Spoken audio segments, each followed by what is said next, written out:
तसव्वुर में नमाज नहीं पढ़ी थी। हुजूर अकरम अलैहिस्सलातु वस्सलाम के पीछे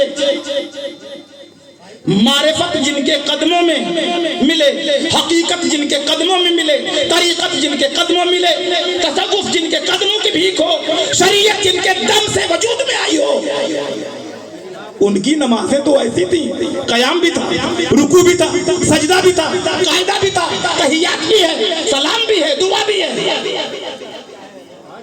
तो समझ में आया कि तसव्वुर की नमाज कैसी हो सकती है। वो शरीयत मोहम्मदी का किसी भी खाने में वो नमाज नहीं हो सकती। अगर वो नमाज होती तो कहीं तो उसका तसव्वुर मिलता नहीं। तो गोया कि जो नमाज है यही नमाज है मंजिल की, हजरत आदम अलैहिस्सलाम से लेकर हजरत ईसा अलैहिस्सलाम तक। अब जरा देखें कि कब्रों से निकलना कयामत के दिन, मगर महबूब को मेराज में बुलाया तो अंबिया को इकट्ठा कर दिया। आग का काम जलाना था, नारे नमरूद में इब्राहिम को डाल के बताया कि महबूब के लिए कानून बदल जाता है। छुरी का काम काटना है, हुल्कूम में इस्माइल पे चलवा के बता दिया कि महबूब के लिए कानून बदल जाता है। दरिया का काम डुबा देना है, तो दरियाए नील से मूसा को गुजार कर बता दिया कि महबूब के लिए कानून बदल जाता है। अब समझ में आई होता है ना कि यार ऐसा कैसे हो सकता है, ऐसा ऐसे हो सकता है, कैसे हो सकता है, नहीं ऐसे हो सकता है। मकाम महबूबियत पर जाओ तो पता चलेगा कि कैसे होता है। मकाम महबूबियत पर पहुंचो तो मालूम होगा। अब इस नतीजे पर हम पहुंचे कि कामयाब रहने के लिए जिसे कहा गया, अच्छा किसी बिरादरी को टारगेट किया गया, किसी खास समुदाय से ताल्लुक रखने वालों को कहा गया, परवरदिगार आलम ने आम ऐलान कर दिया। कामयाबी का राज कहाँ रखा? वांतुमुल आलौना इन कुंतुम मुमिनीन। ईमान की आला क्वालिटी तलाश कर लो, कामयाबी तुम्हारे कदमों में आ जाएगी। ईमान की आला क्वालिटी कहाँ मिलेगी? नबी की शरीयत में मिलेगी, कुरान की तालीम में मिलेगी, रसूल के फरमान में मिलेंगे, अहले बैत की तहारत में मिलेगी, सहाबा की अजमत में मिलेगी, अइम्मा की इमामत में मिलेगी, वलियों की विलायत में मिलेगी। इन तमाम मराहिल को तलाश करना होगा। और अगर इनके अलावा कोई है तो रिवर्स हो जाना। जो नबियों की नबूवत के दहलीज पे ना मिले, अहले बैत की तहारत में ढूंढो ना पाओ, सहाबा की अजमत पे ढूंढो ना पाओ, ताबईन की ताबैयत में ना पा सको, अइम्मा की इमामत में ना पा सको, और वलियों की विलायत में ना पा सको, रिवर्स हो जाना। इसलिए कि फिर खसारे के सौदे में जा रहे हो, घाटे के सौदे में जा रहे हो। इसलिए कुरान ने कहा कामयाब रहोगे, खौफ ना खाओ। अच्छा खौफ ना खाओ, रंजीदा ना हो। किनके कहा जा रहा? वांतुमुल आलौना इन कुंतुम मुमिनीन। अगर ईमान मुकम्मल है उनके लिए है ना। अब आ जाओ, किन्हें खौफ नहीं होता, किन्हें डर नहीं है? कुरान कहता है अला इन्ना औलिया अल्लाह ला खौफुन अलैहिम वला हुम यहज़नून।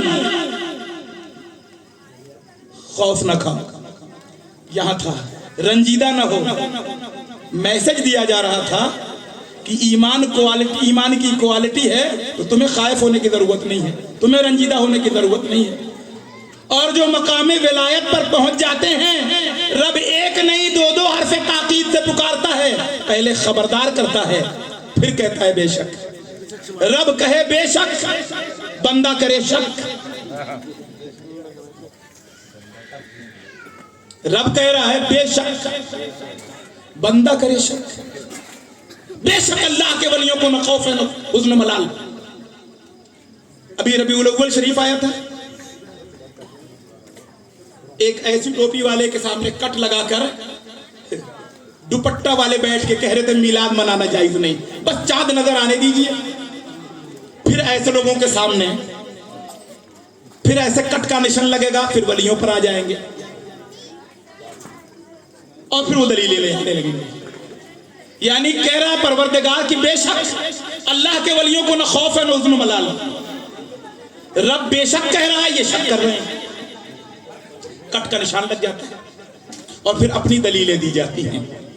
जनाब जमाने के अंदर दलीलें तो झूठी से झूठी दलील भी दी जा सकती है और सच्ची से सच्ची बात का भी इनकार किया जा सकता है। कायनात में ला इलाहा इल्लल्लाह से सच्ची बात नहीं है, मगर हमारे मुल्क में 75% इस सच्ची बात का इनकार करने वाले हैं। कायनात में ला इलाहा इल्लल्लाह से सच्ची बात तो है ही नहीं ना। कायनात की सबसे सच्ची बात ला इलाहा इल्लल्लाह, अल्लाह के सिवा कोई माबूद नहीं, यही सबसे सच्ची बात है। और इस सच्ची बात के मानने वाले माइनॉरिटी में, मेजॉरिटी में इस सच्चाई के झुठलाने वाले लोग हैं। तो समझ में बात आ गई कि ये कोई जरूरी नहीं है कि एक बड़ी तादाद कर रही है, ये कोई जरूरी नहीं है कि इतने लोग मान रहे हैं। बात ज्यादा लोग गलत माने तो भी गलत है, बात कम लोग सही को सही माने तो भी सही है। सच कहीं पे भी बोला जाएगा, किसी जुबान में भी बोला जाएगा, कोई भी बोलेगा वो सच रहेगा। झूठ कोई भी बोले, किसी जुबान में बोले, कहीं से आके बोले, झूठ झूठ रहेगा। अब मामला आया ला खौफुन अलैहिम वला हुम यहज़नून।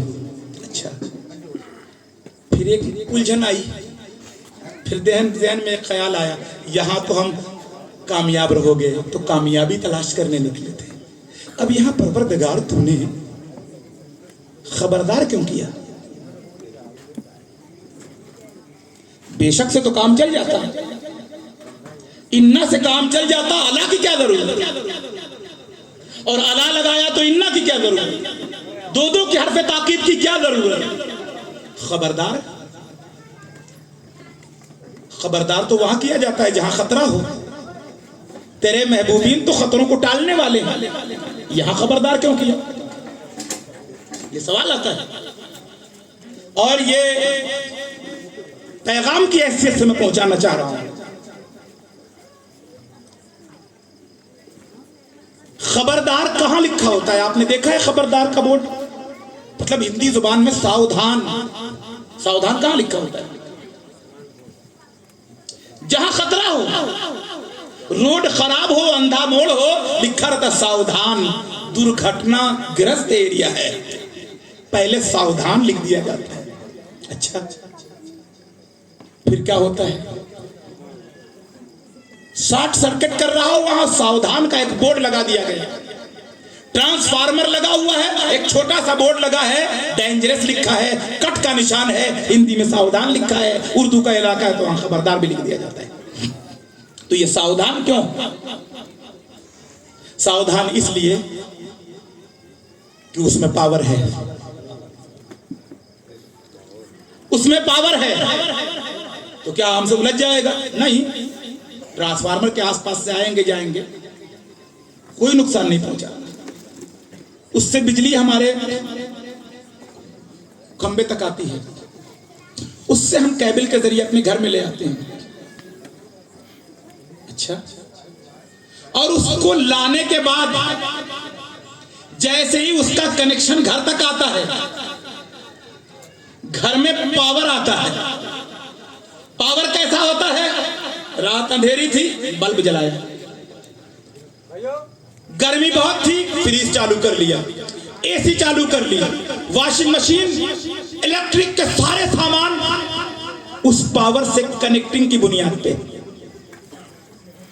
अच्छा, सलीके से जुड़े हैं, कोई नुकसान नहीं। खबरदार लिखा जाता है इसलिए नहीं कि हम वक्त वो खतरा है, अरे वो फायदे की चीज है। जुड़े रहोगे तो फायदे में रहोगे, होश ठिकाने रखोगे तो फायदे में रहोगे। उसके सामने अपनी अकड़ नहीं दिखाओगे तो फायदे में रहोगे, उससे नहीं उलझोगे तो फायदे में रहोगे। घर के अंदर बिजली है, सलीके से अपने बल्ब तक पहुंचाए, बल्ब को रोशन किया, सलीके से उसका कनेक्शन फ्रिज तक पहुंचा, पानी ठंडा करने लगा। सलीके से एसी तक पहुंचा, रूम ठंडा कर दिया।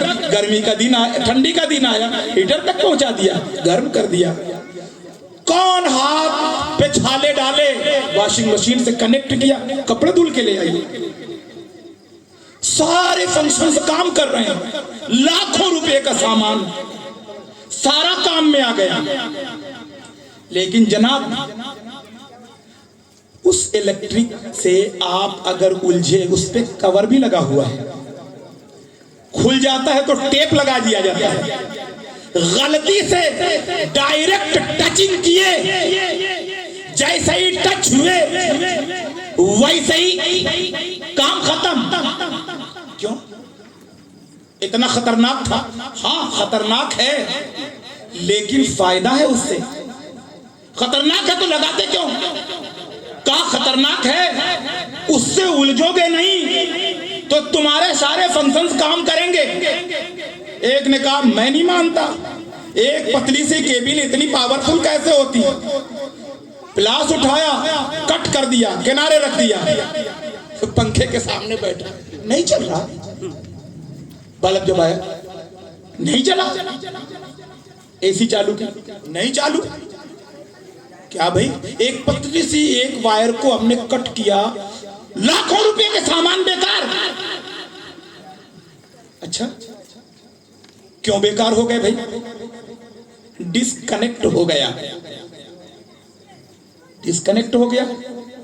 अरे फ्रीज तो है ना, है भाई फ्रीज, मगर बगैर पावर के नहीं। फ्रीज है मगर पावर नहीं तो काम नहीं करेगी। पंखा है, पावर नहीं तो काम नहीं करेगा।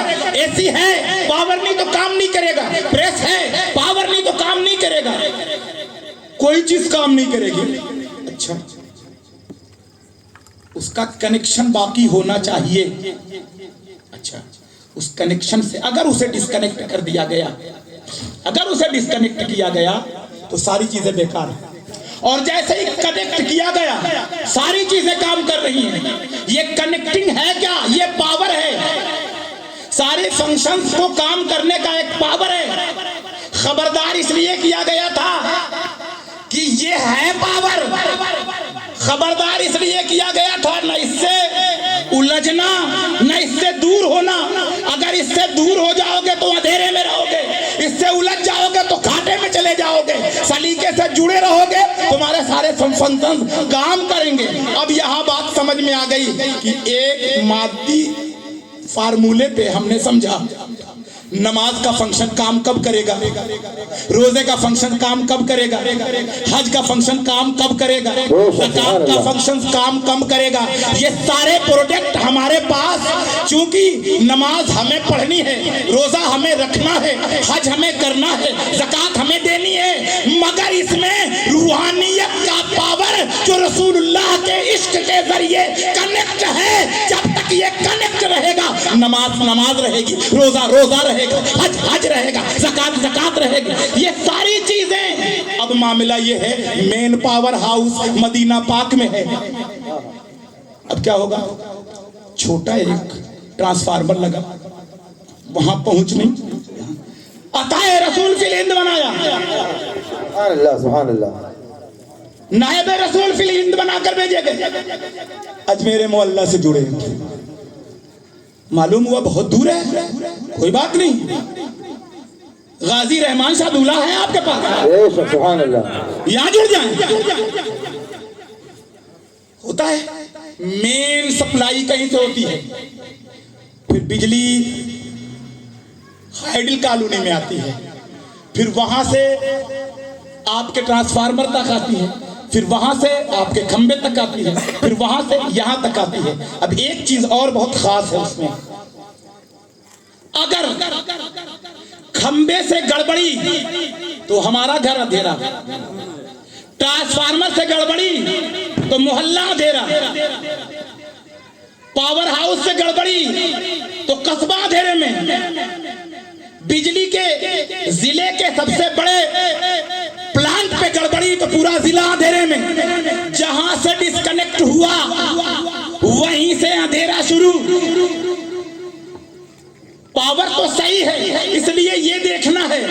कहां से, जहां से डिस्कनेक्ट हुआ वहीं से कनेक्शन खत्म। जंजीर, कड़ी से कड़ी जब तक जुड़ी, एक कड़ी टूटी जंजीर गई। इसलिए इरादत के सिलसिले को देखो, इरादत का सिलसिला देखो। मौला अली के बाद कौन? हसन बसरी, हसन बसरी के बाद कौन? आप देखते जाएं, अपने पीर तक आए। अगर बीच में कड़ी टूट गई तो समझ लो कि फंक्शन नहीं काम करेगा। ये जैसे केबल आपकी डैमेज हो गई, पावर तो है पावर हाउस में, मगर आप तक आने वाला जो जरिया था वो डिस्कनेक्ट हो गया। ये है रूहानियत का कनेक्शन। ये कई मिसालें हो गई। मुझे लग रहा है कि कुछ थोड़ा रूखी तकरीर होने लगी, इस वजह से वार्निंग के तौर पर आ गया है डब्बा, बंद करिए। खैर कोई बात नहीं।